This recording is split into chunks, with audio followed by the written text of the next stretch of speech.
तो बच्चों अब हम लोग हीट कैपेसिटी के बारे में बात करने वाले हैं।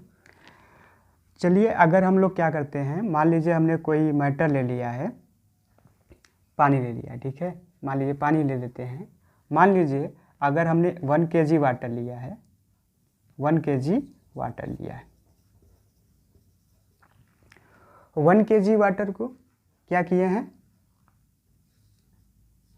1 डिग्री सेल्सियस टेम्परेचर राइज कराए हैं, तो कितना हीट लगी है, 1 कैलोरी लगी है, 1 किलो कैलोरी लगी है, सॉरी 1 किलो कैलोरी लगी है।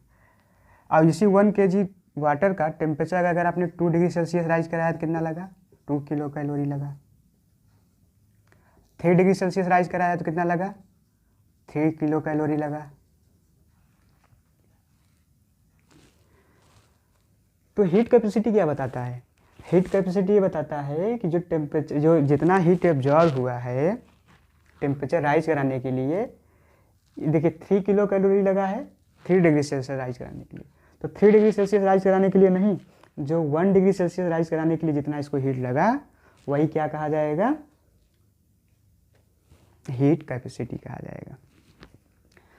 तो यहाँ पे आप देख सकते हैं कि 3 किलो कैलोरी लगा है कितना डिग्री सेल्सियस राइज कराने के लिए, 3 किलो कैलोरी लगाने के लिए।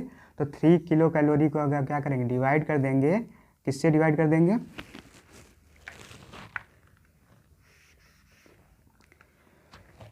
तो जैसा कि आप यहाँ पे देख रहे हैं कि 3 किलो कैलोरी हीट एब्जॉर्ब हुई है कितना टेम्परेचर राइज कराने के लिए, 3 डिग्री सेल्सियस राइज कराने के लिए।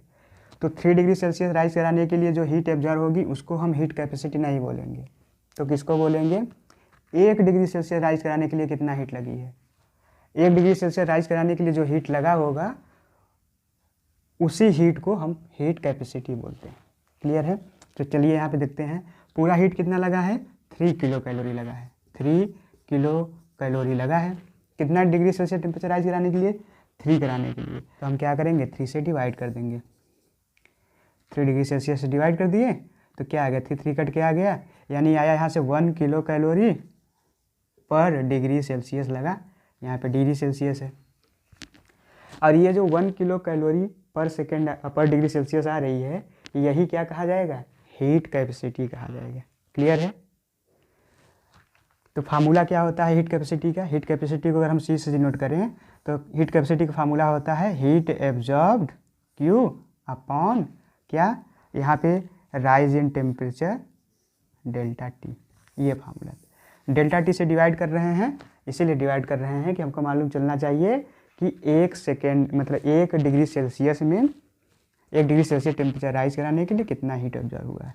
तो इसकी यूनिट की क्या बात की जाएगी, इसका यूनिट क्यू का यूनिट क्या होता है, जैसा यूनिट जूल होता है, और ये क्या है, टाइम नहीं है, टेम्परेचर है, तो टेम्परेचर का क्या है, डिग्री सेल्सियस होता है, तो जूल पर degree Celsius.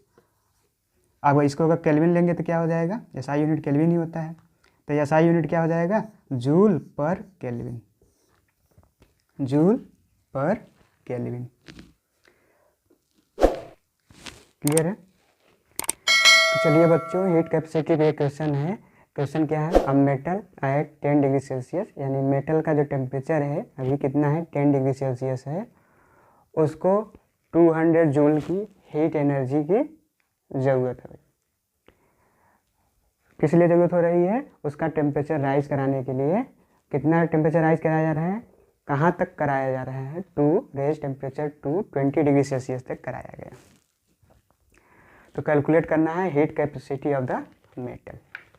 Heat capacity of the metal क्या बताया गया था कि 1 डिग्री सेल्सियस या 1 केल्विन टेम्परेचर राइज कराने के लिए कितनी हीट की ज़रूरत है, और वही हीट क्या कहा जाता है, हीट कैपेसिटी कहा जाता है।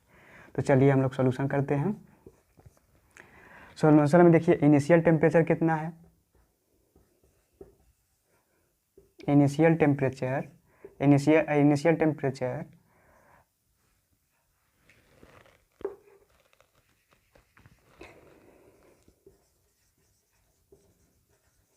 टेम्परेचर मान लीजिए T1 अगर है तो कितना है, 10 डिग्री सेल्सियस है। अब देखिए डिग्री सेल्सियस तो हमारा यूनिट जो है एसआई नहीं है, तो एसआई में करने के लिए क्या करते हैं, 273 प्लस कर देते हैं तो केल्विन बन जाता है।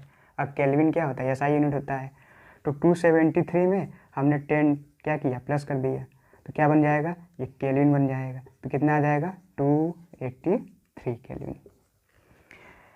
वैसे चेंज करने की ज़रूरत नहीं है क्योंकि हमको चेंज इन टेम्परेचर चाहिए होता है। अब फाइनल टेम्परेचर कितना है, फाइनल टेम्परेचर कितना है, फाइनल टेम्परेचर अगर हम T2 बोल देंगे तो फाइनल टेम्परेचर कहाँ तक गया है, 20 डिग्री सेल्सियस तक गया है। 10 से 20 पहुँचा दिए कुछ हीट दे के, कितना, इतना हीट दे के। इसको निकालना है हमारा हीट कैपेसिटी इसकी कितनी है। तो फाइनल टेम्परेचर T2 है, T2 कितना है, 20 डिग्री सेल्सियस है। केल्विन में करिए इसको भी 273 में प्लस कर देना है। तो कितना आ जाएगा, केल्विन बन जाएगा, कितना आ जाएगा, 283 केल्विन, मतलब सॉरी 293 केल्विन। हमको क्या चाहिए होगा कि ये टेम्परेचर जो है, हमारा फार्मूला क्या था कि टेम्परेचर बढ़ाने के लिए कितना हीट चाहिए। तो ये टेम्परेचर, इनिशियल टेम्परेचर ये था केल्विन में, डिग्री सेल्सियस में है, केल्विन में है। फाइनल कहाँ पहुँचा दिए, यहाँ पे पहुँचा दिए। तो चेंज इन टेम्परेचर कितना आया, या राइज इन टेम्परेचर कितना आया, राइज इन टेम्परेचर क्या होगा, final temperature minus initial temperature.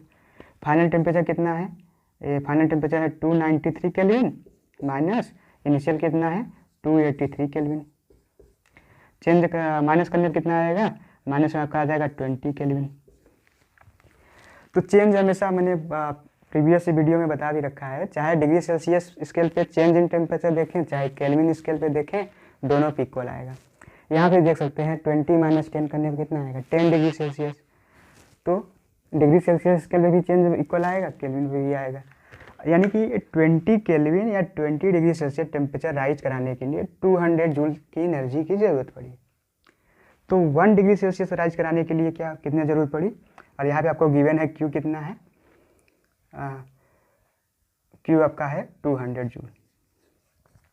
हम जानते हैं हीट कैपेसिटी का फार्मूला तक क्या था, heat capacity C equal to था Q upon change in temperature या rise in temperature delta T, क्या, डेल्टा टी, इसको डेल्टा टी बोलेंगे। तो C इक्वल टू Q कितना है, 200 है, 200 जूल है, अपॉन चेंज इन टेम्परेचर कितना है, 20 केल्विन है।